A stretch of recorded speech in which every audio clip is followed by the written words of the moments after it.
Ya sana ninajituma. Hadi nilianza kitambo, sema tu ile kupata watu ile wanakupa moyo kina Lukadi na wengine wengi tu, mtu anakupa moyo unajipata ya I can, na unajaribu, na ndio hivyo kama hivi venye mmeona. Utapata sijui ni mahali penye kuna wanaume wengi, so kuna mwenye utafika pale maybe anakutaka kimapenzi, ushapata kila moja ako kivyake, so hiyo tayari ni changamoto.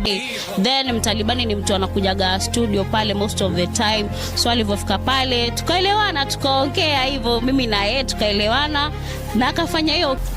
Hiyo siwezi sema, hiyo ni maelewano yetu tu, hiyo siwezi waambia, but tulielewana mimi na yeye hivyo. Na Duma mlifanya kama familia pia? Hiyo pia siwezi sema. Hiyo pia siwezi sema. Mara kama umewekea 30 pale sio mbaya. Hiyo haitakuwa sawa. Naweza fanya hivyo nikaharibia market pia, au mwingine akaja nika nimechoma. So hiyo ni mimi na yeye.